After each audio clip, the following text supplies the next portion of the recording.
Why is digital scarcity and ownership and in the context of music important? I think if you want to make that argument, you really have to believe in a couple of things. The first premise is more and more of our lives are becoming digital. Like a sizable number of people, especially during the pandemic, even if they're unemployed, they're playing video games. If you're working, a lot of people are working from home. Most people own smartphones. Most people transact digitally. And that is a trend that has only increased over the past 20 years, let's say. And the second premise you have to buy into is that people should accrue value for what they contribute. And contribution can come in many forms. The traditional model in music has been, if you're lucky, you get signed to a record label, let's say, and then you get an advance or some portion of proceeds of the revenue stream. In the worst case, if you're a musician, you never get signed to a record label and you sort of have to self-distribute. Maybe you do own your own IP, but like you may not have the full package, full set of tools needed to distribute your content and to monetize it. Mm-hmm. So if you believe in those two premises, then what blockchain does provide is very much an end-to-end solution for the distribution and the ownership of your music as digitally scarce resources. And it gives you an out-of-the-box way to accrue value from it, because you don't have to go through the rigmarole of, okay, I have to issue CDs, and if I put it on Spotify, I'm going to get 0.001 cents per stream, right? It's a much more direct transactional method. So those are the reasons I think if you're a musician, you believe that accruing value for your contribution is important, and you believe increasingly our lives are going to be digital, then I think there's a strong argument for why this is important for musicians.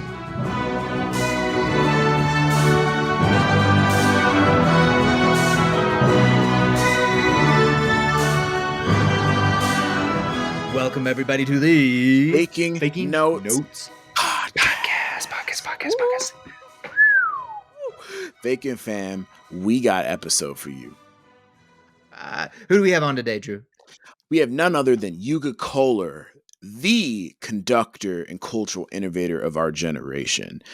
He got his bachelor's degree from Harvard in computer science and got a master's degree, as one of us, from the Juilliard School in conducting. He's currently the music director of the Ridgefield Symphony Orchestra and is a software engineer for Coinbase. So this is somewhat of a continuation of the previous episode with Aubrey. The future of music, like where are we going to be in 5 to 10 years and what can we do about it? How are we going to wind up on the positive side? How do we stay relevant and how can we make this better? Of course, with his experience of putting on shows like we got Beethoven with our dear friend Johann Lennox. That's awesome. And so he's been in the trenches. He's been actively going out and doing some of the things we talked about with Aubrey, trying to make change within classical music. Of course, he's working at Coinbase. We had to have him in and to really dig into crypto. I know we've had some crypto people here and out, and he's working at one of the biggest companies, one of the biggest exchanges in all of crypto. So we do some of the basics, and we also really dig into the weeds and get some great explainers. So if you're like new to crypto, there's going to be some really well thought out, some very clear and concise ways to understand why does it matter in general and why does it matter in music. And we do spend a lot of time at a high level zooming out to really figure out what is crypto and why does it matter to music and how is it going to impact you. We wrap up at the very end ideating a bunch of fun things to really kick off music within the blockchain space. So stick around. You're going to love this one. Yuga is awesome. As always, y'all, if you are enjoying the podcast, if you're getting some value, deliver some value back to us, please subscribe, download, and leave us a review, y'all. We love hearing your feedback, and it is essential to us keeping this thing going. Here is a message from Emmanuel Jacob. He's a member of the Faking Fam. We recently had a conversation with him in the Discord, and he was like, yo, I have no idea if you'll actually see this, but I just want to thank you for all the work that you do. I've recently discovered the podcast, and it's really been an amazing source of inspiration. Y'all are so appreciated. Thank you, my dudes. Thank you, Emmanuel Jacob. And if you want us to read a review, leave it for us, man. Like we love y'all, and we hope you're loving what we're doing here. If you want to talk with us between the episode, join the Discord. We do a lot of activities. We've been able to talk to a bunch of the listeners, get ideas, and as well as have feedback sessions and conversations with Emmanuel. So thanks again for that review. If you'd like to support us financially, Patreon. Give us your money. Patreon. And of course, we've got YouTube videos now. You can watch us. You can see our beautiful faces. You can hear the beautiful sounds with visuals, which is something we talk about later in this episode. But without further ado, our next guest, the Yuga Cohler.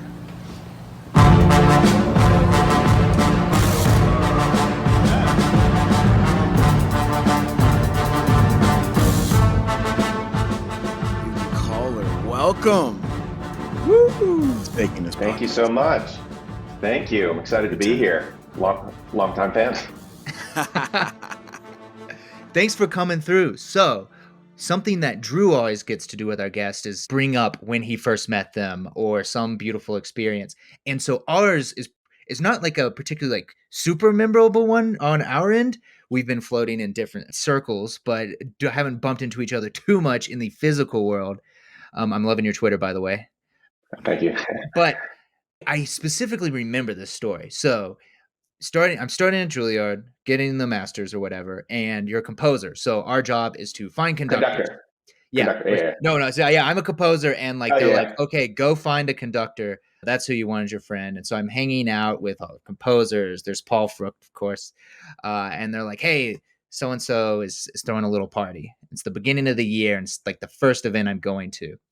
And I believe it might have been at your place, but you were at this party.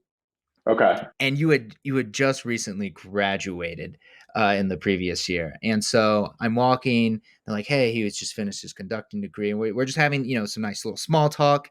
And you were kind of down.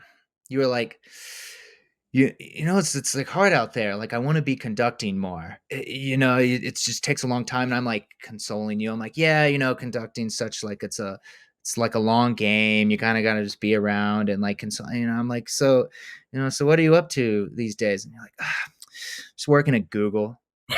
I was like, wait, what? And you're like, yeah, I'm just working at Google. And I'm like, oh, that's cool. Like, how'd you get into that? Like, oh, I got like a computer science degree from Harvard. I'm just like, oh, this motherfucker. But like, I remember that. It's such a small little conversation, 7, 8, whatever, many years ago. But you've been doing so much dope shit at such a high level that being at the top of the game isn't enough. It feels like every episode the past, like for this season, we have to talk about Kobe, but like this like laser like focus on improvement and perfection and taking things to the next level. Remembering from our first meeting to where you are now, you're doing it, you're doing the grind. So I'm so happy to have you on the podcast. That's so nice of you, man. Thank you so much. I really appreciate it. I consider myself fortunate. I mean, yeah, like Trevor, you mentioned, we met each other when you came into Juilliard. I was just listening to, some spots of past episodes of Faking Notes. And it was just really interesting how like, Drew, you and I worked together for the first time in a group muse, I think. That was the first time like, we really connected. Was it the Serenade for Strings? Yep, Tchaikovsky Serenade for Strings. That's right. That's right. Man. And you guys just had Sam Bodkin on.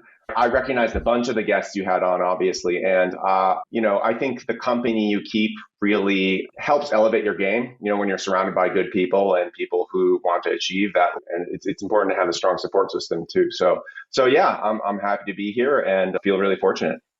Can we actually just really quickly before we delve into it, that memory of the Serenade for Strings at that group muse, what do you remember from that night? Because I remember personally we were playing that, we'd just done a reading, some of us with Itzhak Perlman because he just wanted to conduct Serenade for Strings randomly. And so like that week it was in my fingers. But like what specifically do you remember from that night? I remember it being extraordinarily fun.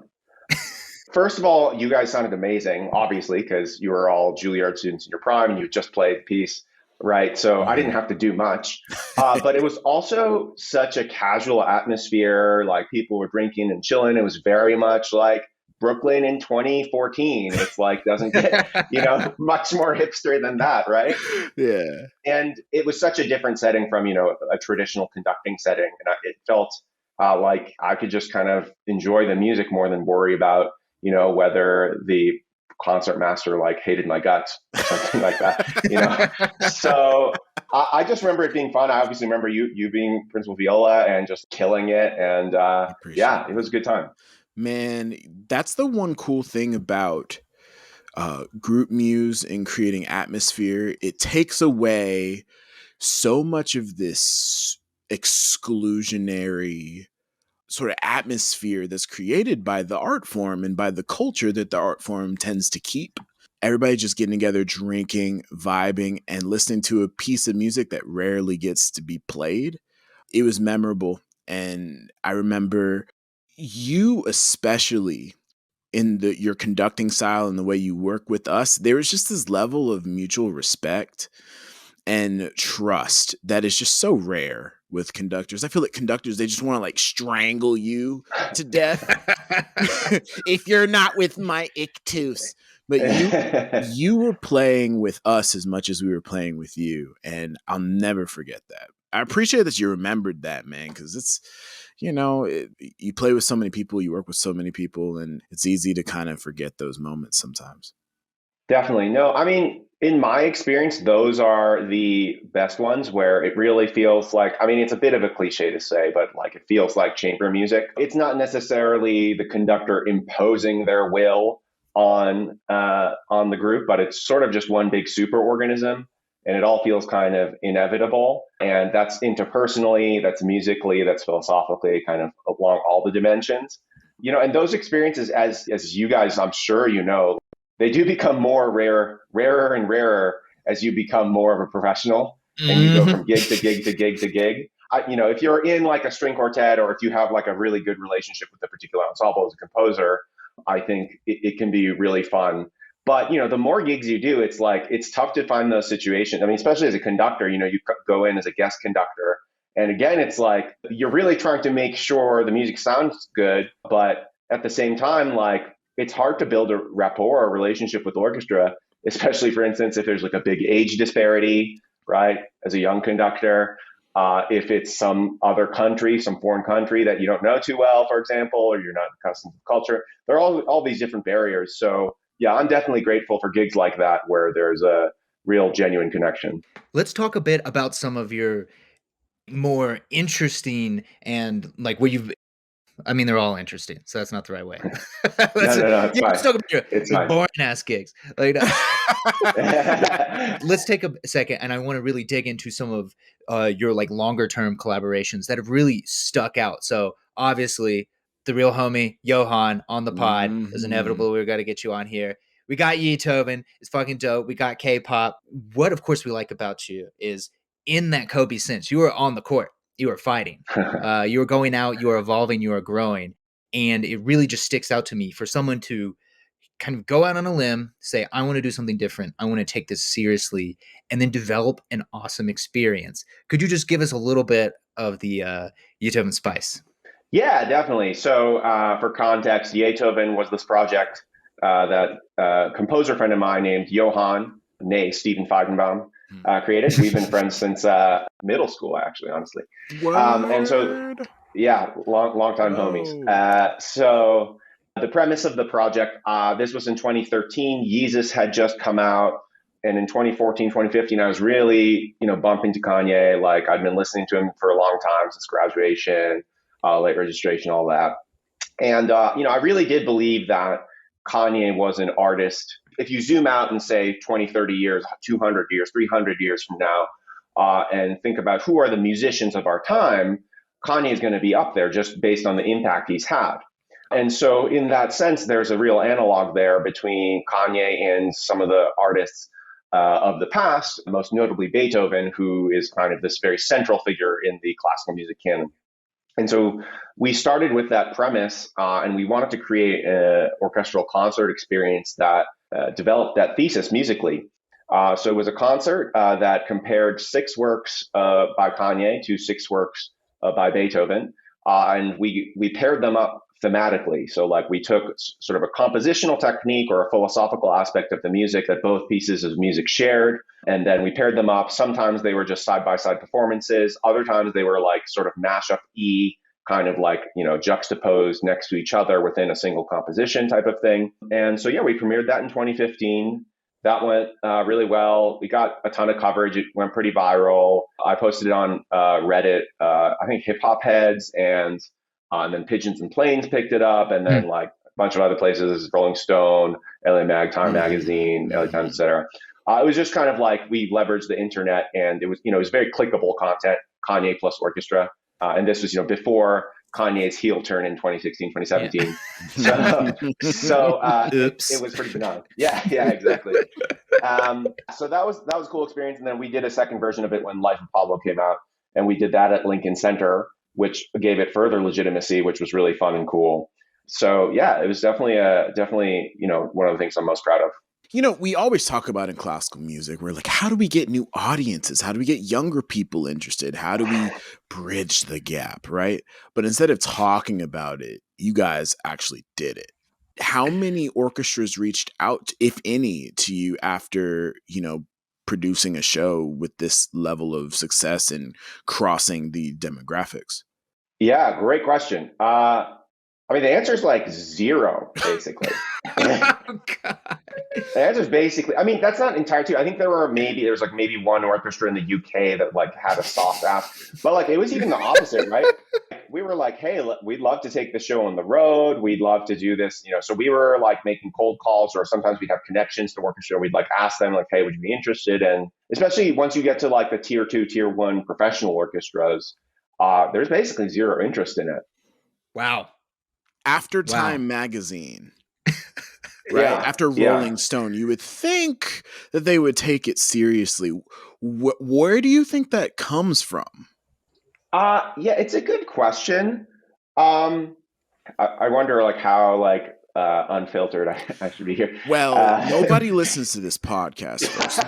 Yeah. No one who is making decisions at these orchestras is listening yet. They definitely, some of our guests, like we tell the truth here, so they definitely unsubscribe. Got it. So, this is speculation. I'm not an orchestral administrator, and frankly, I don't have too many friends in that line of business. Most of my friends are talented. So,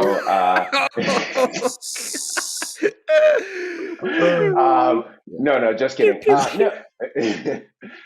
I do think, the typical orchestral administrator is probably going to be above the age of 50. They probably have been rising up the ranks of the traditional orchestral administrative structure. Generally, orchestral administrators tend to be sort of either former musicians or people who have, an interest in the arts but aren't musicians themselves. Just like any other institution, they're going to adhere to a very strict set of principles that have gotten them where they are, and they're going to keep replicating that. And they're not going to be incentivized to take risks, because the downside, at least from their perspective, is going to be too much. If they just program Beethoven 9 again, you're probably going to sell it out. It's all going to be 80-year-olds, but that's fine. You're probably going to sell it out, right? You'll get the nice review from the critic. If you program Kanye, you don't really know what's going to happen. And you probably know you're going to piss off some of the 80-year-olds. And you probably don't even like Kanye that much anyways. So there's no real incentive alignment to take that type of risk, I think. And I think that's not necessarily specific to classical music. I think that's an institutional thing across any industry. But I think classical music, just by the nature of what it is, right? It's sort of bastion of old music. That's fundamentally what it is, despite what we as performers and composers may want it to be in the 21st century. If that's what it is, then it kind of makes sense that they would be risk averse enough not to want to program something like Beethoven. That was a diplomatic as fuck response, and one that it's very true, and one that I've kind of come to conclusions about as well. We recently had a guest named Aubrey Bergauer. Oh, I know. Yeah, Aubrey. I don't know her. I know of her. Yet she's phenomenal, and we were talking about this at length. What's enough pain for an institution to maybe want to innovate, right? What's the pain point and the threshold for them to take action and do things a little differently? And it's kind of this game of chicken as to, head-on collision with, insolvency and dissolution, or, maybe a little bit of innovation, taking some risk, and maybe taking some short-term losses for long-term gains. So we'll see what happens. But I know that the institutions that will succeed are going to be the ones that lend you their ear. I mean, Drew, I'd be curious to hear from you since, you're in LA. You're doing a lot of different things. I know you're playing films and stuff and like the studio gigs and so forth, but you're probably also, I think you're more integrated into like the traditional classical scene, whether it's like Southern orchestras or that kind of thing. And I'm curious what you're seeing on the ground, especially like in the context of the pandemic. Do you feel like we're approaching that max pain point, or do we still have a ways to go? That is a great question. You know what? I think what's different about LA when you juxtapose it to New York is that there is no real appetite when you take the average person who's off the street, right? Who likes music. There's no appetite for classical music. Like, they love string playing. They love the idea of it, and they love going to Hollywood Bowl. But they're not necessarily going to Hollywood Bowl to see, Dvorak. They're going to see Jurassic Park or Harry Potter or, Yo-Yo Ma play all Bach cello suites. Yeah. It's more for like the performance and the entertainment aspect than the classical art itself. I think it's more progressive in what classical music can be. I think it's a place where these smaller institutions are more nimble and are much more reactive to more innovative ideas, more modern applications of these older ensemble configurations. However, institutions like New York, like the Met and New York Phil, I'm not intimately acquainted with their fundamentals when it comes to their finances or cash flows, but I imagine that the pandemic has made them have to tighten their belts. And when you look at the trend of audience sizes for all classical music institutions going in the red, like on a very predictable and consistent basis, you would think that maybe in the next 5 to 10 years, there's going to be a real problem. Even just to piggyback off that. So one thing that LA does right in classical music is I think they just understand that the experience is really what matters. In that a lot of people show up to those Tchaikovsky normal LA Phil concerts in the bowl. It's an awesome thing. You're going there. Yes, if you parked at the bowl, it's going to take you 4 hours to leave the parking lot. But it's a beautiful time. Don't eat at the concession stands. It's 50 minutes for the worst burger of your life. And it's $40. But you go there and it's an awesome experience, even after all the line waiting. They get the young conductor and it's fun. And Disney Hall is beautiful. The building's beautiful. Like, don't look across to the crappy courthouse parking lot. But like, you're going there and there's just something really like fun and buzzy and inherently more young in LA. And then look at what their orchestra does. Anytime one of the other big orchestras rolls out and they're like, yeah, we commissioned 5 composers this year. LA feels like 50, 50 composers. And they don't shy away from the film stuff. It's good for the budget. It's good for the fans. But I think they just realize that it's not even necessarily about going through and just having to do the staples. But I think they put in more energy into making it more interesting and just understanding that if people come, they have a good experience, they're going to come back. They're not necessarily showing up for what is on the program. And that's something that I see missing from elsewhere. Does that kind of like reflect with what you're starting to see, Yuga? Or?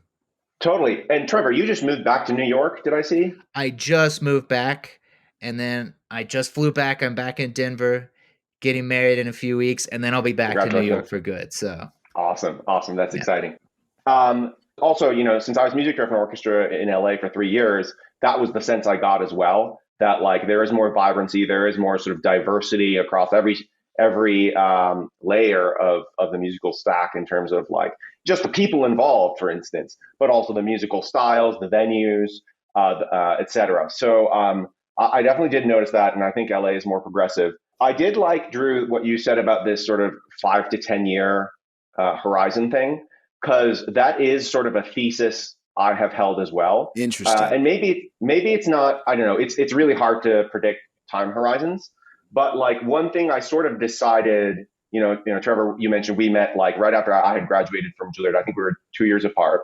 So this must have been like 2013, 2014. Around that time, I was taking auditions for like very traditional sort of assistant conductor type roles, like Dallas Symphony, New World Symphony, Fort Worth Symphony, things like that, right? And if you got like a New York Phil assistant audition, that was like a huge deal, right? I didn't end up winning any of those. I mean, I think that's like totally normal. Like that's just par for the course. You just have to take a bunch of them before you win. But at a certain point, I was like, I just don't want to do that. I don't really want to essentially do the musical equivalent of the traditional music administrator path, where you have to be under the supervision or your success is depending on people who don't have the same values as you do. They may not have the competency required to manage you, or they may not have the same outlook on the art form as you do. That would have been a recipe for disaster for me. And like, it's hard being musicians, like hard on your mental health. So like I decided if I'm going to pursue music, I'm going to do it in the way I kind of want to do it. But more than that, my thesis was this model for classical music is not sustainable over the long term. And the reason it's not sustainable is because there's not enough organic demand for it.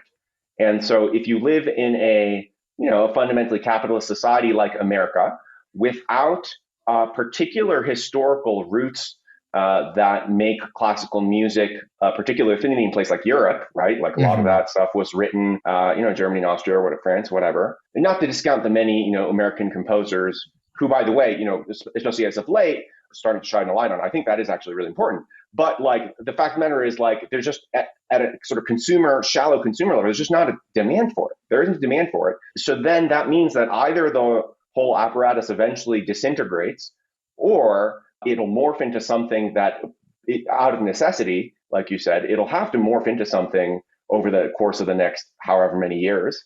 And I kind of want to position myself as being the conductor who was early to that, so that when that transformation happens, I can be ready and say, look, these are the ideas, this is what I've done. And, they're going to hopefully be people who want to kind of go on that journey together. And so, it'll be interesting to see how it plays out. Sign me up. Sign me up, bro. Okay, so I wanted to kind of like circle back a little bit. One thing that I love about your Beethoven and your K Factor programs is that when you study marketing, there's one thing that's really important in storytelling, right? It is taking a schema, something that the user, the consumer understands, and relating that to an unknown schema, something that they're not familiar with, right? And melding them together. That synthesis is what creates sticky ideas. By nature, most people understand Kanye. They've heard his music at one point or another, but most people haven't heard Beethoven's, was it the Egmont Overture? It was Egmont, yeah. Yeah, the Egmont Overture. They don't know it's about, was it Napoleon, like getting his head chopped off, or what? No, it's about like a political uprising, basically. Political, like the French Revolution type beat. Type thing, yeah. Most people are not going to make that association, right? But the proof is in the pudding. Time, Rolling Stone, they all kind of got it, and how clickable it was, because it was two unrelated things melding together to make something really beautiful, right? So I'm curious, do you have anything cooking in your noggin that is similar, that is like going to be as innovative? Because if you don't, I got a couple ideas for you. I would love to hear those ideas. I mean, I do have some stuff I've been working on. Like Johan and I have been working on a project for a while now. First of all, I totally agree with your schema analogy. Like that's definitely how it works, right? Like you want to create these organic connections between what people are familiar with and connect it to the unfamiliar and elucidate how they are similar.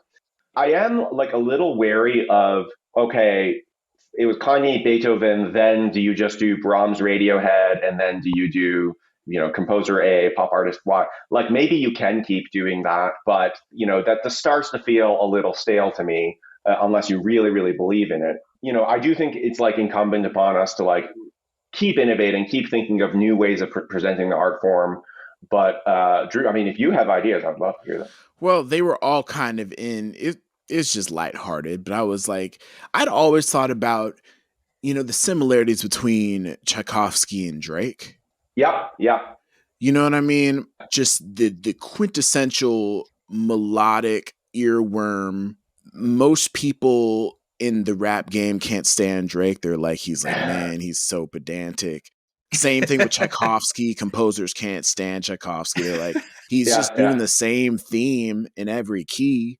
I don't know if that is a strong enough basis, but I agree with you. I think it's really important to understand, trying not to be gimmicky and really creating something that can stand on its own two legs without trying to rely on a certain mode. You got to continue to innovate. So I just wanted to pick your brain. Like, have you thought of like any other interesting schema that you could build like an innovative program on? Yeah. So I can share a couple. One idea we had was, okay, well, what would a modern day opera that people actually wanted to see look like? And that could be producible and that would have a wide draw. This is another idea Johan and I had. Like, imagine, for instance, Chance the Rapper, right? Who is very big into like gospel music. Obviously, that's like, church and so forth. Like, that's a big part of him. Ultralight Beam that he was on, like, is all about that. Imagine like the presentation, essentially just his works, right? His songs from Acid Rap to Coloring Book, which have so many like intricate musical things integrated into them. But you just sort of contextualize them on stage with orchestral and gospel elements, and you just call it an opera. Like, it's like Metropolitan Opera presents Chance the Rapper, XYZ work, right? Then you've sort of flipped the whole narrative on its head, right? Because it's like, oh, but how can this be opera? And Kanye did that too, sort of, with his whole LA thing. Yeah, I was there. I played on that. Oh, you played on that? How was that?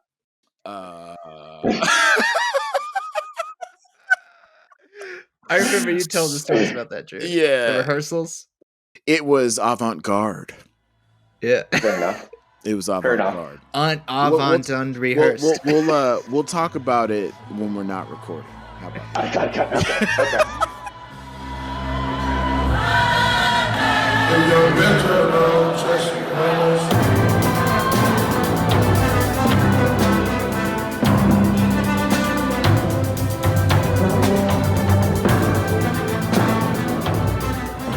I want to take this opportunity to kind of combine everything we've mentioned so far. We've been talking about innovation. We've been trying to think about the future and pain points and gatekeeping, bucking tradition, institutions that need evolving, taking risk, and combining different skill sets, which you are yourself doing with your computer programming skills and your conducting skills. So, after many years of service at Google, there was some exciting news. Drew and I were like, oh, shit. Oh, shit. Oh, shit. I was like, oh, this is good. Coinbase, which is probably the biggest known crypto institution, so to speak, that people are aware of when you first go to buy some crypto, you're going on Coinbase. And so it's super exciting to have one of our musician brethren to go in there and be a representative at Coinbase. So we'd like to really dig in for the rest of this conversation on the crypto space. We've now had a couple guests, and like now we got someone who is in it to win it, working at the top of the game. So how'd you get Coinbase? How'd that work out? Yeah, for sure. So, I've been at Google for 7.5 years. It's a long time, right? I'd enjoyed my time there. I'd learned a ton. As a software engineer, you learn so much just like building out systems that hit, tens of millions, hundreds of millions of users a day. But it was time. And working there during the pandemic from home, there were just a lot of factors that made it not as pleasant to work there, at least where I was sitting. I was leading a team of about 13 engineers, and you become responsible for their careers and you want to see them grow, but it's really hard to do that when you're like not in the office necessarily. But also like, in the thick of the pandemic, September, October, November 2020, it was really toxic politically in America during that time. I'm sure you remember. Oh my God. Yeah, what happened? I don't remember. And Google is very much like a microcosm of that. Just because Google search is like a reflection of the American or the world id, right? It's just people type in, and that's the work, So I decided it was time to leave. So I hadn't set my mind on Coinbase. I was interested in crypto. I had been investing in Bitcoin since about the 2017 bull run, and then 2018 crypto winter came. But like I kept reading about it. But one of the places I interviewed after Google was Coinbase, and I went through the interview process. And as I interviewed, I started reading more. I got into Ethereum a lot. That ended up working out, and so now where I sit is actually really cool. I sit in the crypto org. So as you can imagine, like it's a big company. Obviously, you'd think everything is related to crypto, but it's not, right? There's like the exchange component. There's the venture capital arm. There is the prime brokerage component. There's the front end business logic. There's data analysis. And the place where I sit is actually the technology that interfaces with all of the blockchains that Coinbase allows for trading and withdrawals and interactions and so forth. So I work on the systems that service liquidity for Coinbase. So like if you ever want to withdraw crypto from Coinbase, that goes through our systems. And I tend to specialize in Ethereum L1. So like I'm responsible for making sure Coinbase will get through the merge, which is scheduled for Q2 2022 and that kind of thing. So yeah, it's been really fun. Can I just say, I can't wait for the proof of stake movement for Ethereum. It's time. It is just time. We've been waiting. And I'm curious. So if you made an altar in your closet that you would go and like light a candle for, would it be for Satoshi or would it be for Vitalik Buterin? I mean, they're both amazing for different reasons, right? Satoshi just being pseudonymous and creating this myth of value created from nothing is pretty remarkable in and of itself. What's amazing about Vitalik is like how approachable he is. Ethereum is an amazing thing, right? These all core devs meetings which happen bi-weekly, and they talk about like the intricacies of the node software and like the decisions they're making about the design and so forth. These are open meetings. Anybody can go. They get posted to the Ethereum Go Discord. If you just click through the right links, anybody can go, right? I have to go because I have to make sure this work for Coinbase. Yeah. But like, there's no reason like you couldn't go if you wanted to.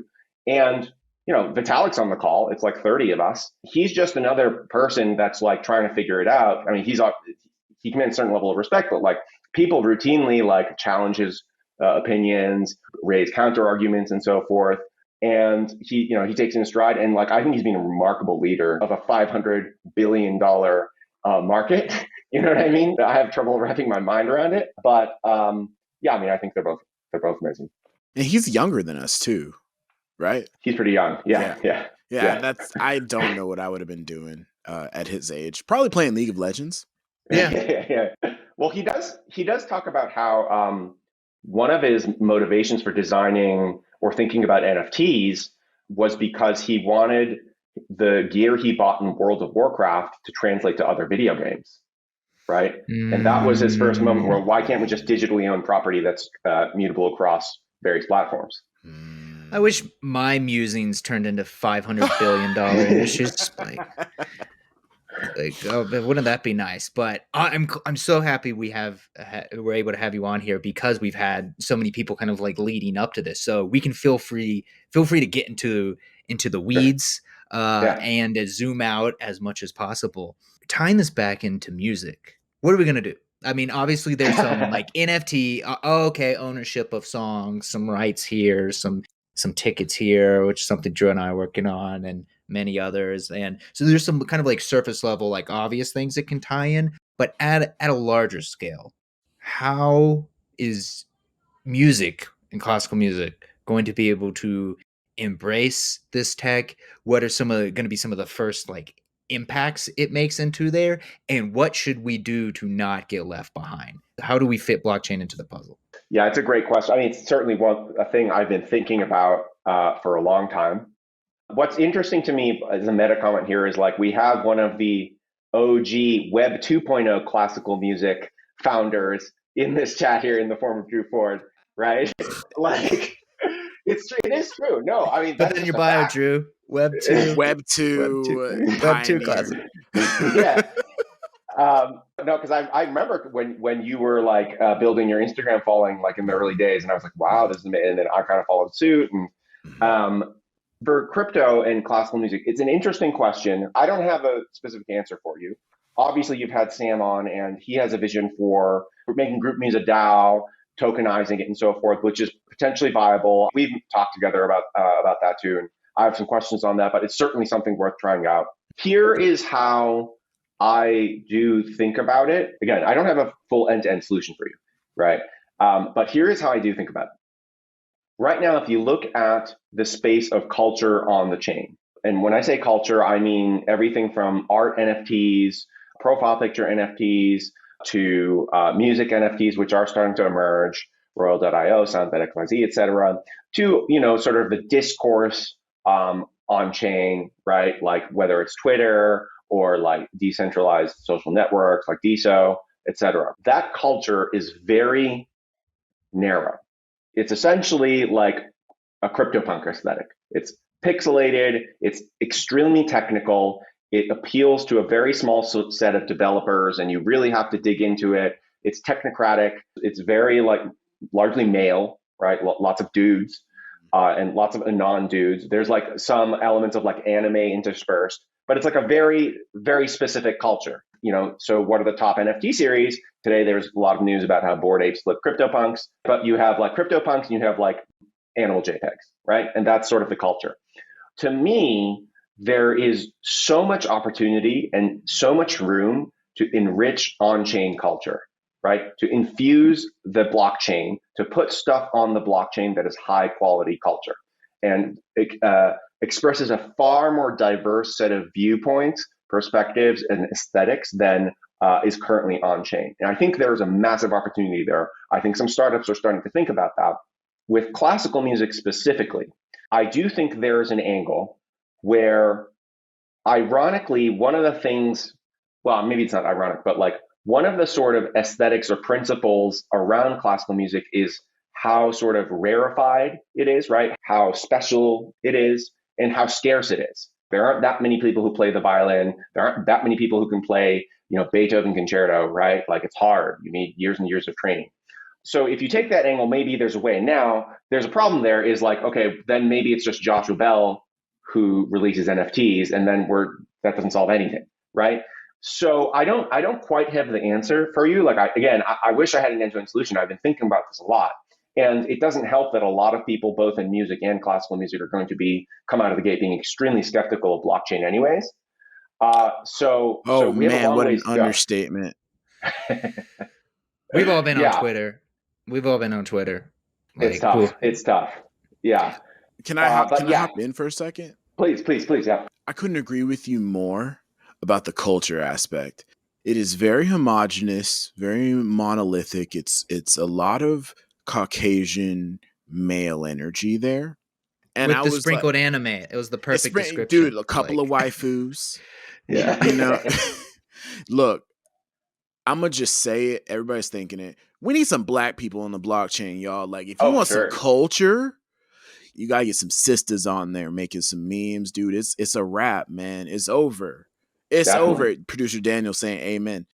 This is something that I've been wondering if this is like part of what my mission should be personally. This is actually something I've never said out loud, or don't think I have, but maybe I need to like be getting some black people in on blockchain. Cause like, it's what you said. We've seen it over and over and over and over again in history, in ecosystems. It's just almost every aspect of life. Diversity breeds strength and abundance.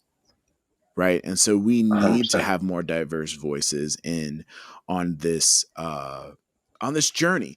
I want to break it down because like I don't know if our listeners have heard all of our blockchain episodes. A lot of people still think crypto's a scam. Right. Yeah. You were so kind in saying that I was like a pioneer of Web 2. I'm trying to be a pioneer of Web 3 as well. Yeah. You know what I'm saying? I didn't mean that as an insult. You know It's really fun. No, it's great though. No, I've never even considered myself to be that, and I'm honored to have been, given that. So I'm wondering, let's just be devil's advocate, right? I've been in these clubhouse conversations where people are telling me that I'm wrong and that this is all a scam. How would you explain to somebody who believes the apex of musical achievement was Brahms that making an NFT or having digital scarcity and ownership of your art as an artist, why is that important? And how would you explain that to them? I would probably start by acknowledging there are tons of scams in crypto. That is the fact. So there's a reason for that perception, and we shouldn't deny that, right? 100%. And the reason it's a scam, there are a bunch of scams, is because there aren't as many rules, there aren't as many regulations. It's like the early days of the internet. Also, Nigerian like prince. people, yeah, all that kind of stuff, yeah. And people can make a lot of money scamming. So that perception is not wrong. That doesn't mean the whole thing is a scam. It just means there are a lot of scams on it. So we need to distinguish between those two. Why is digital scarcity and ownership and in the context of music important? I think if you want to make that argument, you really have to believe in a couple of things. And if you believe Brahms is the apex of musical achievement, then you may have trouble getting to these even premises. The first premise is more and more of our lives are becoming digital. Now, that is very obviously true for all of us in this room, right? And it's true, I think, for the majority of people, for instance, maybe not the majority, but many of the people in the United States, certainly probably a plurality, right? Like a sizable number of people, especially during the pandemic, even if they're employed, they're playing video games. If you're working, a lot of people are working from home. Most people own smartphones. Most people transact digitally. And that is a trend that has only increased over the past 20 years, let's say. If you believe Brahm is the apex of human achievement, maybe you don't have an email address, so you don't care, right? So, but okay, fine. Then we're having two different conversations. But okay, if you believe more of our lives are becoming digital, and the second premise you have to buy into is that people should accrue value for what they contribute, and contribution can come in many forms. The traditional model in music has been, if you're lucky, you get signed to a record label, let's say, and then you get an advance or some portion of proceeds of the revenue stream. But really what's happening is the record label is sort of assuming your risk.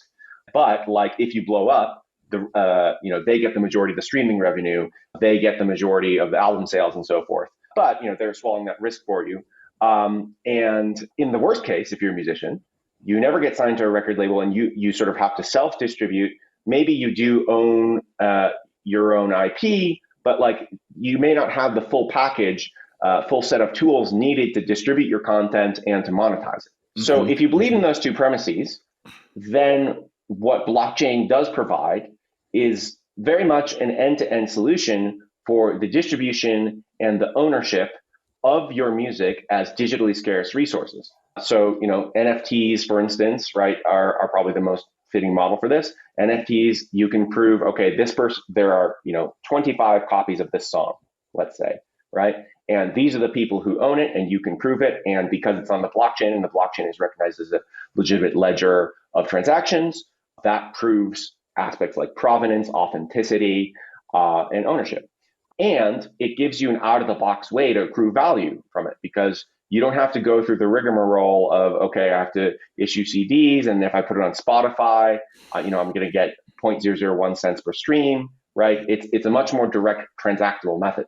So those are the reasons I think if you're a musician, you believe that accruing value for your contribution is important, and you believe increasingly our lives are going to be digital, then I think there's a strong argument for why this is important for musicians. And that's such like a beautiful, like nice, concise, really clear way to kind of explain what we're dealing with. And I definitely agree with both of you.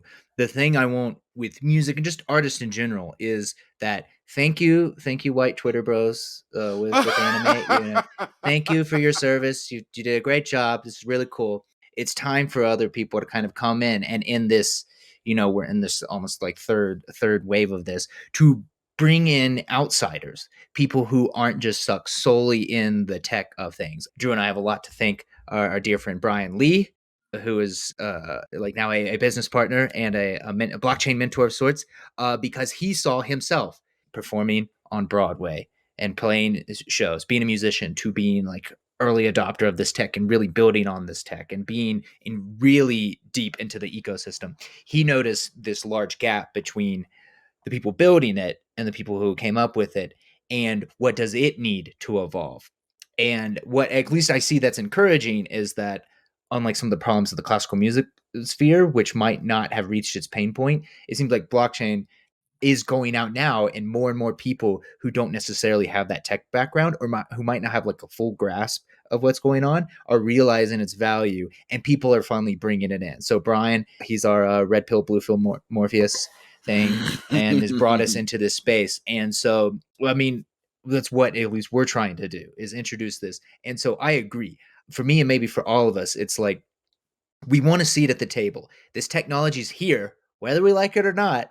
And are we going to use this nuclear energy to kill everyone, or are we going to use these nukes to power the world? It might do a little bit of all of this, but I want to be a part of that conversation. I don't want to be sitting out there with someone else deciding what to press the red button, as opposed to giving me the ability to charge my iPhone. Preach. So if we can get more people in there, it's like that annoying thing they might be complaining about on Twitter could very well transform their lives, and it's probably going to be a part of it. Come on board, and if you don't like something about it, have a say on it. We don't have a say with Facebook. We don't really have a say. Yeah. We kind of have to be there because that's how you get gigs. We don't really have a say about email. You have to have one, or you're not going to get the gigs. Like, there's so many things that have kind of left our hands, and so I'm like, Yeah. this is still early. You have an opportunity to have agency, to be able to gain power, to gain financial independence, to gain all the potential nice things, or get scammed. You also have that opportunity. But now's the time. Come in here, and you actually can have an impact on the next gen of the economy, the next gen of the arts administrations. So it's time. We got to get people in there. Other than your hilarious and active Twitter, which I praise you for, and love the Pudgy Penguin. It's beautiful. Thank you. Shout outs. Are there some things we can do to bring people in easier? Even the low-hanging fruit that are probably interested. What are some things that are in your mind on how to kind of bring people in and bridge that gap? Yeah, I'm going to be very brutally honest here. Be brutally honest. Let's hear it. I think the most impactful thing you could do is figuring out the on-chain musical thing that sells for 20 ETH. Okay, right? Once the proof of concept, you prove the market, everyone's going to, LA Phil will start because everyone wants money. That's the. I want 20 ETH. I'm a big fan. I'll take it. Any of our listeners, my wallet address is 0x.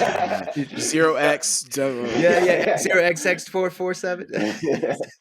I mean, that's generally how things work in crypto, right? It's like, because it's just essentially a massive free-for-all market, the market is the law. It's like, if the thing sells, why is that thing worth it? It's because it's sold for that much. That's the way NFTs work. That's the way punks work. That's the way apes work. I know there are, like, for instance, like individual composers, for instance, who are trying to mint their NFTs on chain and sell them for whatever, 0.1 ETH, fine. My question is, well, why would anyone want to buy that?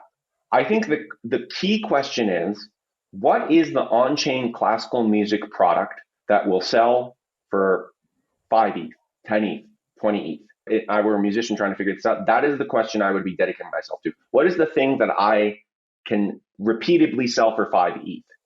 And once you prove that, once you've made 50 ETH from that, 100 ETH from that, then everyone's going to obviously come. Because why wouldn't they? Otherwise, you have a monopoly, right? You have the market to yourself, right? So by competitive arbitrage, people have to come. So if you want more people to come, I think the thing to focus on is actually building that musical product that's going to generate the revenue that will incentivize people to come. Now, maybe you need to do some amount of coaxing to get a critical mass of people to create that product. That's possible, because I don't know what that product is. I couldn't tell you. Maybe it's an orchestral thing. Maybe you need a full orchestra. Maybe it needs to be a chamber music thing. I don't quite know. Maybe you need a videographer. I'm not sure what it is. I don't have that answer for you. But once you build the product and you prove the market fit, if they deny it, who cares? Because they're just going to get left behind. Right now, there is no train that has left the station yet. I think the thing to do is start the train. Look, Yuga, I see so many parallels between this and Web 2. I cannot tell who you. Drew is like the king of. I cannot tell you how many teachers and colleagues at the time, Yeah. like 2014, they were telling me you're wasting your time. Yep. But now I have LA Phil, NEC paying consulting firms to talk to me, to Harvard. ask me how to do a YouTube channel or how to do an Yep. Instagram campaign. So your thesis is correct from my personal experience. When you make the proof of concept undeniable, and what's beautiful about that is that the more competitors that join your category of production, the more powerful the market share in the whole pie grows. That's right. It's rising tide. The rising tide lifts all boats. It's so true, bro. I hate being the dude that like dials it back. But I think there is this whole crypto rabbit hole is so fucking deep.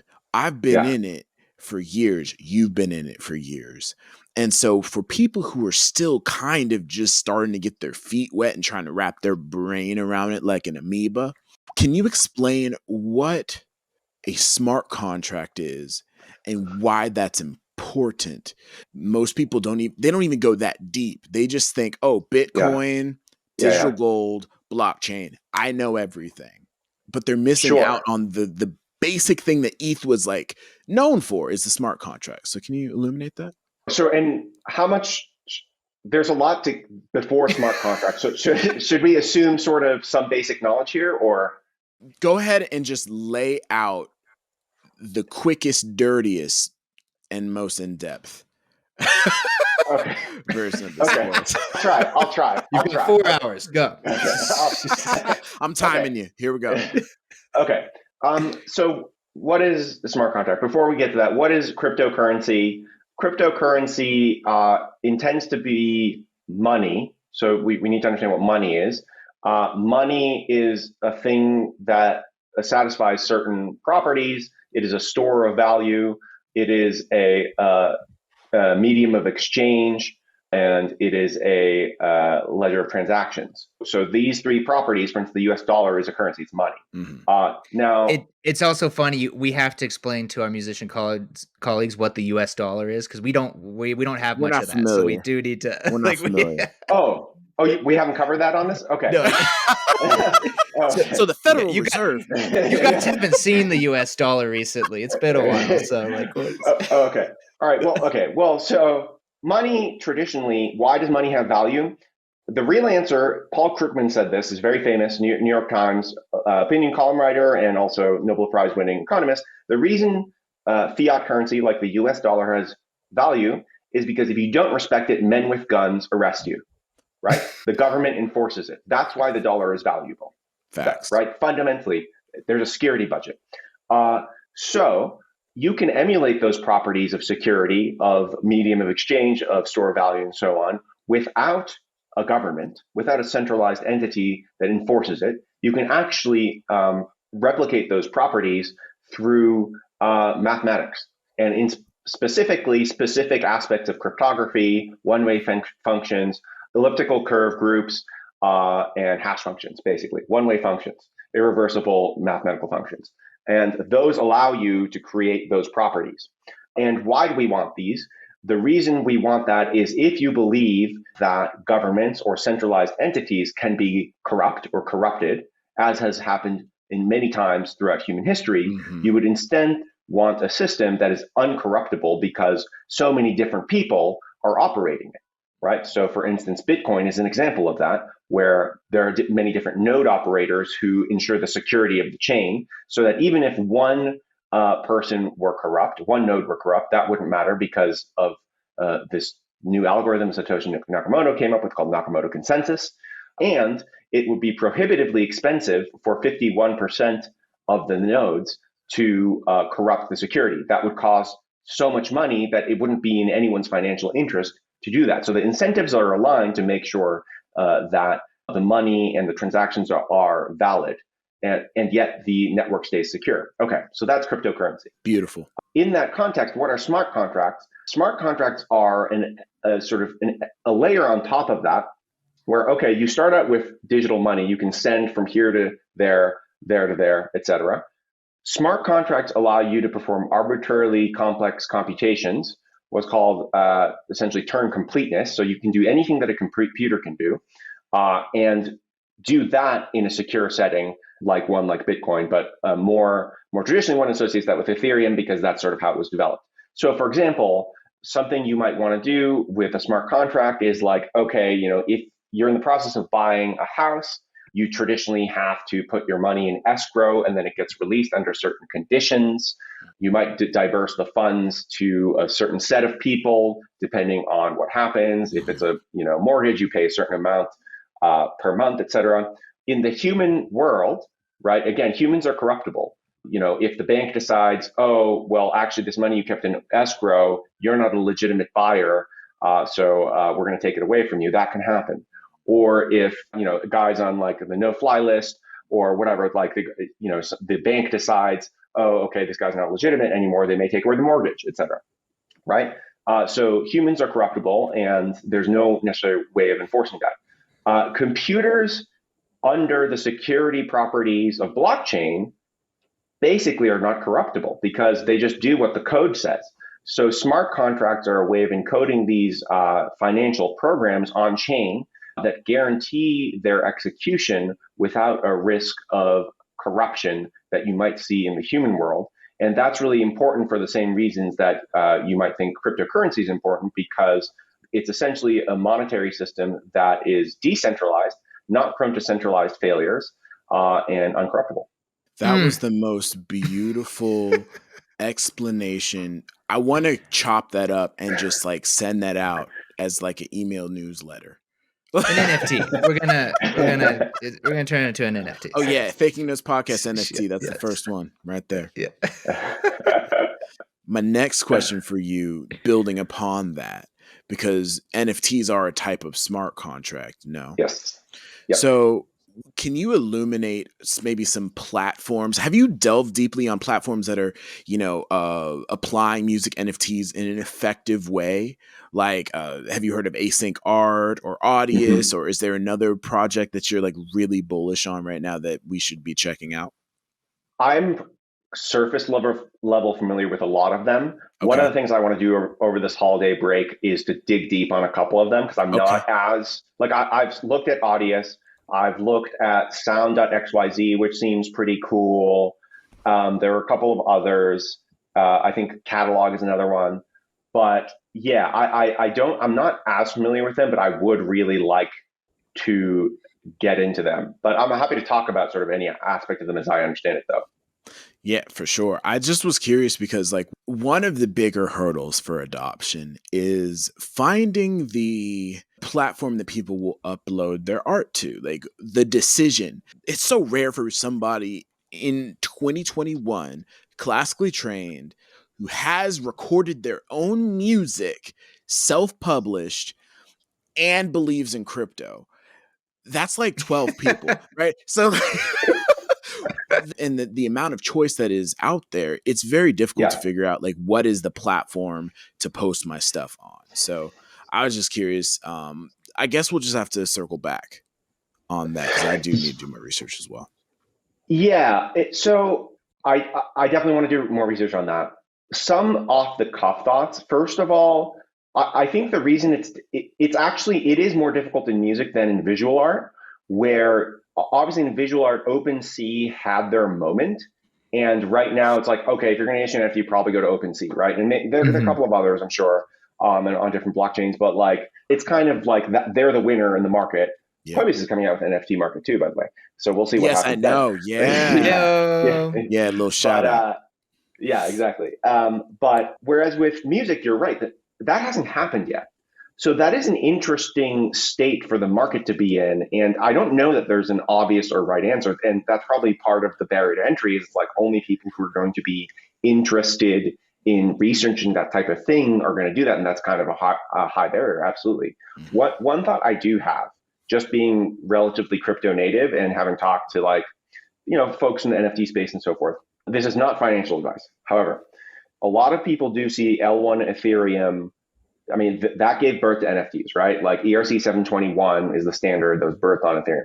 If you had a thesis that, well, if art NFTs originate on Ethereum, and that's sort of the first legitimate chain. Sure, you can have Solana NFTs, you can have Phantom, Terra, other NFTs, but like if Ethereum are the OG NFTs and that's where like the big action is going to happen, I don't think it's crazy to think the same thing would happen with music, because music NFTs are also going to be ERC 721s.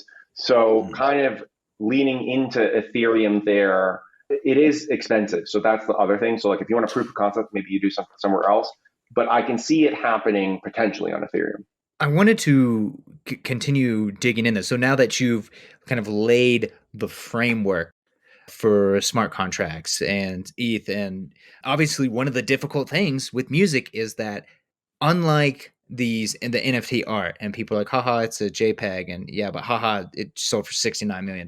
So you can laugh all you want on your actual yacht. You can be bored on your real yacht now. I'm so bored. Jokes on you. You can own an ape on a yacht now. Like that's real ape money, and be bored with it. But in music, we don't really have that comparative. So obviously in physical art, there are millions and millions of dollars sunk into art ownership all right now. It's kind of like we just digitized something that's very well known and also very unregulated in the real world. So it kind of makes sense. But in music, other than the Wu-Tang Clan and that Martin Shkreli asshole pharmaceutical guy buying that like $2 million Wu-Tang album, I can't think of any other time where someone's really driven scarcity to the level that the rock JPEGs can get. And so I think that's probably one of the biggest barriers to entry. Now, that doesn't mean we can't do it. And so like that's why I'm excited about it. Maybe this is the opportunity to where people can finally enjoy the ownership of sound. It's just hard to own something that's not physical. It's not the score, it's not the MP3, it's not the file.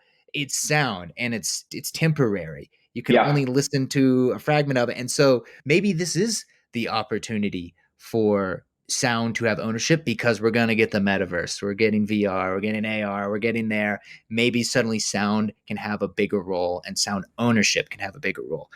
You mentioned one of the issues is that the train hasn't even left the station. People haven't missed anything. We're trying to figure out what is going to get this train out of here. And selling for something for 20 ETH, that's great. I wanted to in the latter half of this episode play a little bit of a game, and if we could just kind of over the next couple minutes before we wrap, like ideate on some of the potential solutions, what it could have people leave the train. So obviously selling something for $100,000, an MP3 for $100,000, that'd be great. I'm curious about some other things, so I'll start, and I'd love to hear both of your ideas. If selling sounds aren't super popular, or doing stems and selling, a series of 100 stems and it builds some piece, what about owning an artist? So if there's not as much appeal, like what if we NFT and forget Joshua Bell's album, whatever. What if we NFT Joshua Bell? Like, would people be interested in that? I'm just spitballing things. What are some ideas that come from you? How are we going to get this train to leave the station? So owning a person thing makes me uncomfortable, I have to say. I mean, as a black person, I'm like, these are spitballs. It's not a good idea, but how are we leaving the station? This is a safe space, but we're going to go on the record that owning people is not good. Not good. We don't condone that at the Faking Notes podcast. This is immutable. We've proven this. I had a couple thoughts on that though. Not on that, but like the stuff you said. So I do think you're right that owning something a length of time, right? That's a piece of music, right? As opposed to a 1024 pixel by 1024 pixel square. They're very, very different in the human experience. Think about how you interact with a phone, right? It's primarily visual. If you're on the train, you're on TikTok, it's on mute. So sound is very secondary to humans. That's like just a reality we have to deal with. So in that world, I do have trouble seeing a world where it's pure audio ownership. I do think there has to be some visual component to it. It doesn't necessarily have to be fancy.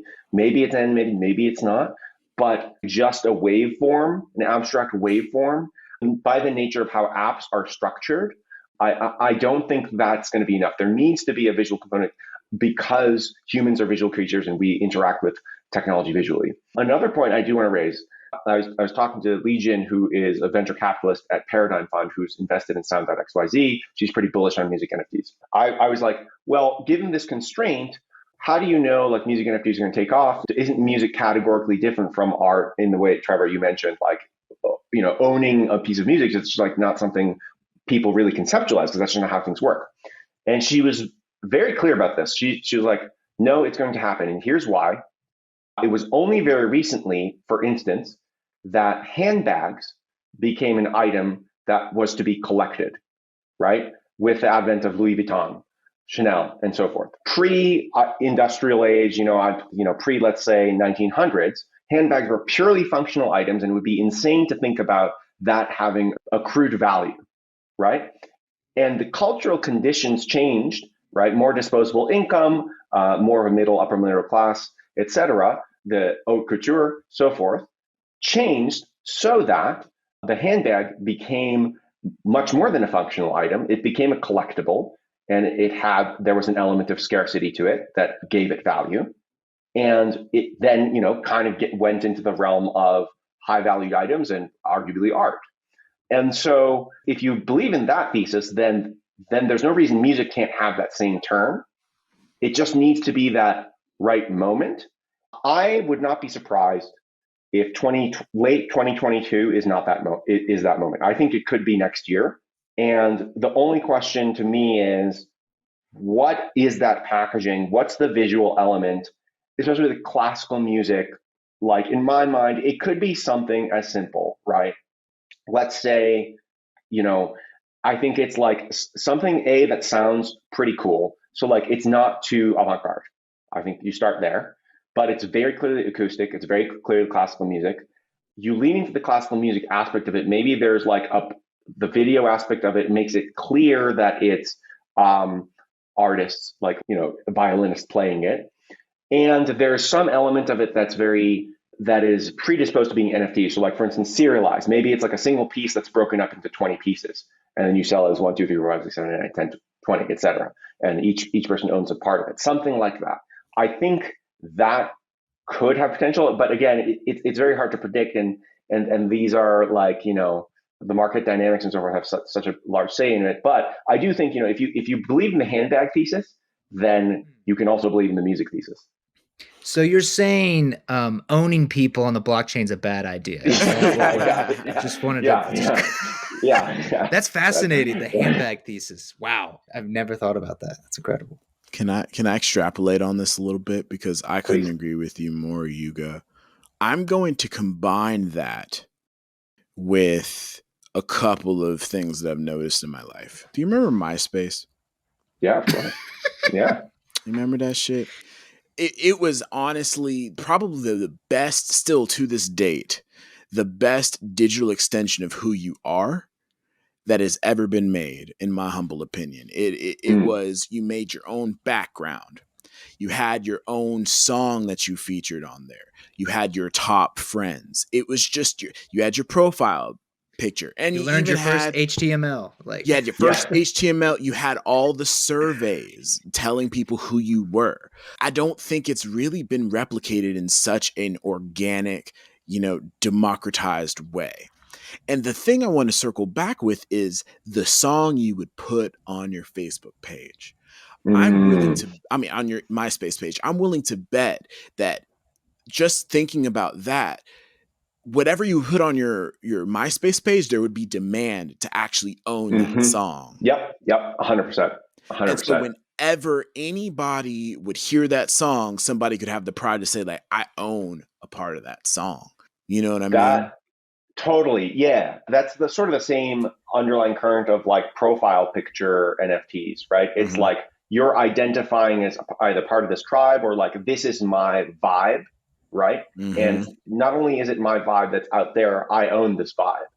I think that's really powerful. That's so powerful, because what is music more than a vibe? And I like the way you described it as ownership over a piece of time. Now, I want to push back on one of the things you said about humans not valuing sound over visual medium.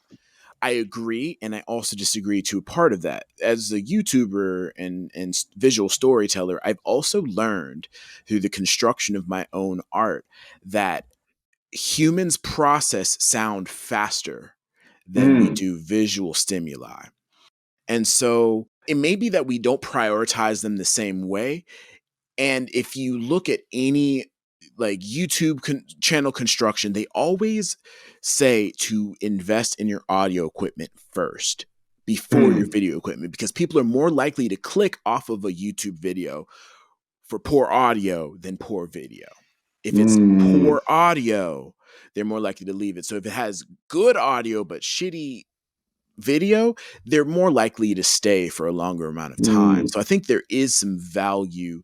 There are some parameters where audio is more valuable than video. Now, the way that I think about it though, because I don't know if you heard, but like in the middle of last year, UMG, UMG sold a bunch of their music rights to TikTok.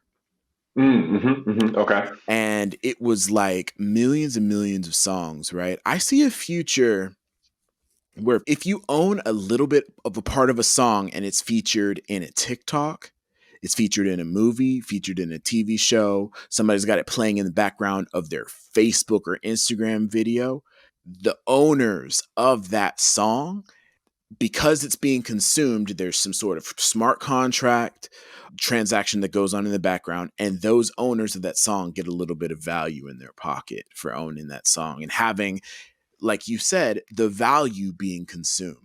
100%. Yeah, totally agree with that. What is interesting to me about that, and this is, I don't have that many answers here, is like when you end up in that world where it's 5 second clips, 5 second clip, 5 second clip, 5 second clip, is that even classical music at that point? Maybe it is, but like how far are we Kurtov. willing to, yeah, Yeah. maybe, This is good. Hind, He was, Hindemith, right? Yeah, yeah, like, Yeah. Oh, you said the secret word, bro. oh man. but like how far are we willing to deviate from sort of the original concept? I mean, maybe it's an entirely new thing and maybe that's fine. One of the values I do like about classical music, it is a little longer than a 2 minute song. It's like, you have idea space for a full idea to be fleshed out, right? Like there's complex development and so forth. Those are values that I do enjoy about classical music. And it's like, well, if we're going to NFTize that and chop it up into 5 second things, is it like maybe we're making money, maybe we're getting ETH in our pockets, but is that like really the thing we're trying to do? You know what I mean? I agree. It's a great question too, and anytime we interact with Johan, like it always seems to be big vision, and it's not just. But well, yeah, it's like I'd love to make a bunch of money and be famous, but there is always that at the core of it, being an Yeah. artist and like making impact and change that is so inspiring. It's not change for change sakes. It's like, hey, Yeah. we're here to actually save this, and we're doing it from the inside. We're doing it from the outside. I'm curious about that too, because continuing, we're yes anding these ideas. Yeah. So we've got our digital MySpace. Tom's our friend again. I miss Like Tom. life's yeah, Tom's a friend. Life's good. We've ranked our friends in top 8 fashion. We're getting in towards this metaverse. We know it's coming. We all watched that uncomfortable for 50 minutes of Zuckerberg. Should have paid an actor, but the metaverse is here, whether we like it or not. And so obviously that's a place where we get that MySpace. We can get that sound. You could walk up to our Minecraft castle or whatever Yep. and have that sound. You can have a sound. Some other ideas is we're getting we're getting Bored Ape Yacht Clubs. And so like, why not write the music? Why not have, Yeah. 10,000 Yep. serialized versions that match that? They can get excited. It's 30 seconds, but it is a fair point. Okay, let's get all the classical composers in this. Like, oh, this is what you need Right. because at least you have money. Like, is that what you want to do? Is that what moves the art form? But at least with my interaction with the younger folks, like teaching a few years back middle schoolers, this emerging age, is that they've been exposed to so much different types of music, so many different cultures. They've seen literally everything thanks to being born in great internet. And I've just noticed it's cooler to be uncool. I mean, like look at Big Mm. Bang Theory. Like a whole bunch of nerds was like the top selling show for 10 years. Being different is now a fashionable thing. It's a badge of honor. You don't just have to be the jock on the sports ball team. And so I've also noticed this kind of shift towards that. And maybe it's doing it ironically, but embracing these longer forms that, while on one hand everything's getting shorter, but on the other hand there's all these other things that are long. There's a very popular indie game, can't remember the name, but its whole purpose is slowness. I don't remember it, but once you start it, it's a 400-day clock until like this giant god awakens. And like it literally, that's not even the in-game time. It starts and it pairs with their clock. So some people just speed up their computer's internal clock. But the whole point, and you're moving at this very slow person. It's beautiful art. You have such small objectives. It can take you an hour to walk across a room. And it's a very popular game to wait 400 years. And you know what happens at the end. The god awakens and he's like disappointed in you or whatever. There's no real objective. You can't really beat this game. And yet it's so popular. And I've just seen in music, I mean, we get Max Richter's Sleep. It's 8 hours. I love it. It's fun. There's this odd expansion. And so maybe we can exist for this other crowd to where, you know, human nature, where we live in extremes. And so maybe we enter in at this extreme where things are long, where people want that experience. They want the meditation. They want whatever it is. I don't have any set solid ideas, but who knows? Maybe that's a void we fill. Look, like maybe it's zagging, right? Maybe it's like you mint the longest music song NFT. It's an 8-hour song. It's the first 8-hour song on the chain. And like that's not that crazy to me. That could be very interesting. It's like you like all, ooh, impressive, 1,000 pixels. This is 1 terabyte of sound. Get wrecked. This will destroy your iPhone. No, I mean that would be. I think that could be really interesting. I don't know. I think all these ideas are worth. I would really love to see like, you know, you guys, and I mean, I'd love to contribute, and like I do think there is something here where we can. It's because it's so fucking early. It's so fucking early. It's crazy early. Nobody's done it. Like, and the first mover advantage here is going to be crazy. I do think there's an opportunity here to just make something, even if it fails the first time, right? Just keep building on it. Like something musical that has that artistic integrity that we're all very used to, put it on chain and get it validated and recognized. I do think there's an opportunity there. Why are you revealing my plans, bro? Like, why are you doxing my plans, y'all? It's decentralized. We all know now. No, it's huge. And I want to reiterate what you were saying earlier, Yuga, about like that first 50 ETH sale, right? And I know for a fact that the music video is not going anywhere. Mm-hmm. And I think that I just keep coming back to TikTok because what's so interesting about it is you could have one sound or one dialogue and you can get 50 different iterations on it, right? You can get remixed over and over and over again. And what is music if not just a remixing of similar ideas in a similar pattern over and over and over in a form we call genre?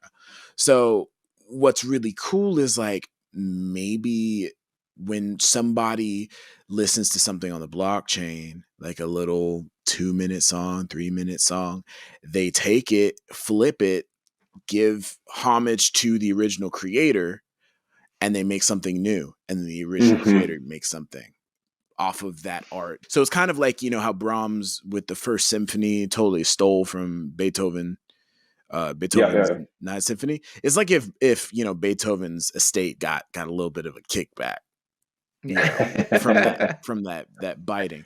I don't know, but I agree with what both of you said. Both extremes, short and long, are gonna have a place in here, and different artists will fill that niche. It's a whole new ecosystem. Yeah, man. We're coming close to time. We don't want to take any more of yours because you got to go change the world and stuff, you know. But I wanted to just like wrap up before we roll out the carpet and like hear where to follow you and all that fun stuff. Tying it back to you specifically, you put in your time at Google and advanced yourself in there. You've had a ton of success being a conductor and growing yourself and doing all sorts of or expected badass things that you are doing. Where do you see yourself in 5 years? Like, what is if you closed your eyes and you dreamed, like, what is the ideal situation for you personally in 10 years? You wake up, what are you doing?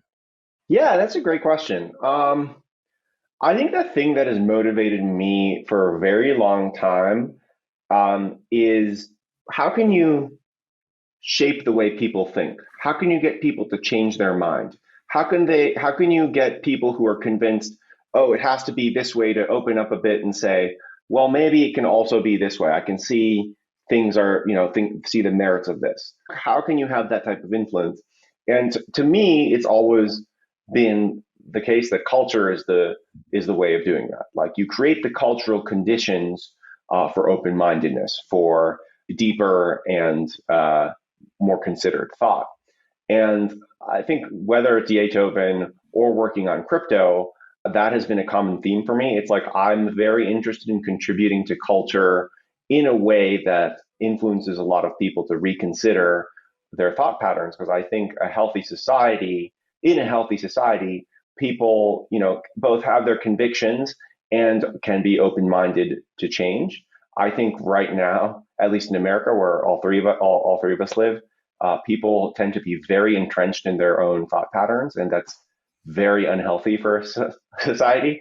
So I think it's important for culture to shift that mental model en masse. And so if you ask me where I want to be 5-10 years, I think for me, music has been a great medium for that because it's so abstract, right? It doesn't have to deal with words necessarily, especially classical music. So, that's a really interesting medium to try to accomplish that. Crypto is really interesting. It's coming at it from a totally different angle of like sort of governance structures, sort of meta-political structures, financial structures that people don't even think about in their day-to-day lives, and just kind of attacking it from that vector.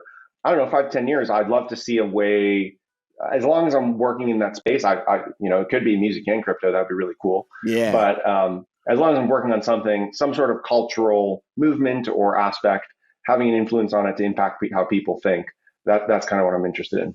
Well, I couldn't agree with you more, brother. You are definitely one of us. I wanted to thank you so much for your time, man. This was an illuminating conversation. I wish we had more time to talk with you, man. Like, I love the way your brain works, and I know that somewhere in the near future we're going to have some big things to work on together. I appreciate that, man. Thank you guys so much for having me on. You guys are putting in the work here, and again, like I mentioned, just looking at the roster of the people who've come on this show, there's a very consistent theme here. And I'm really thankful that you guys had me on. And I think, I'm excited for the future that hopefully we build together. Before we pull the curtains on the show, my brother, we want to lay out the purple and gold carpet for you to highlight what you're working on, any upcoming projects that you're excited about that you can share, and or where people can find you on the interwebs. Yeah, definitely. I think I probably spend too much time on Twitter, so that's the best place to see what I'm working on. So it's Yuga Cohler. Instagram is at Yuga Conducts. I am music director of the Ridgefield Symphony Orchestra in Connecticut. So if you happen to live in Connecticut and want to see me conduct, ridgefieldsymphony.org.